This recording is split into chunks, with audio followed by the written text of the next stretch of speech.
Did you know about family of origin or like unresolved historical trauma before you came to the bridge? Absolutely not. And hearing about that and going through that opened my eyes, because before I was just like, well, I had a pretty good childhood. There was nothing wrong. My parents got divorced, but they were living in the same town, and there was no reason for me to be, upset about anything, because I had a good childhood. Everybody was there, and I just had no idea that there could be something in my childhood that was causing how I lived as an adult.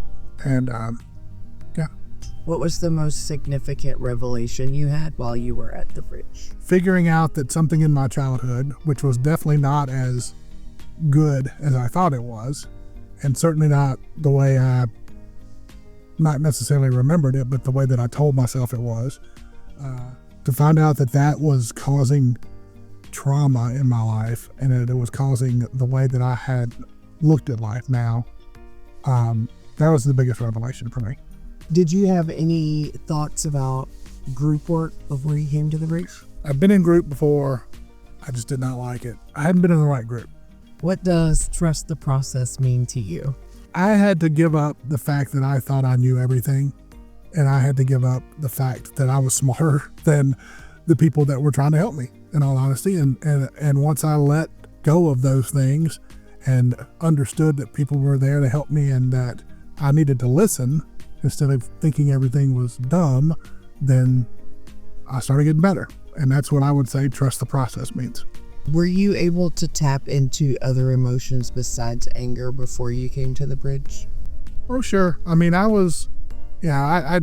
didn't cry because I'm a guy, but I could cry. I had no problem with that. I was very emotional. A lot of emotions. I mean, and I could laugh and have a good time. That wasn't it. It's just that, in general, my glass was always half empty for me.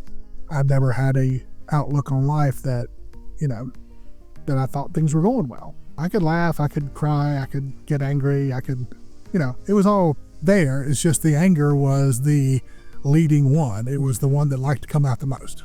How has life changed since leaving the bridge? I'd say since leaving the bridge, I learned a lot about myself here, but I wasn't as far down as I was going to fall. It was pretty low. I was at a low part when I came here, low point, but it got a little lower. And I found a good therapist who had been here to the bridge and knew what she was doing, and knew the kind of language that I was speaking here.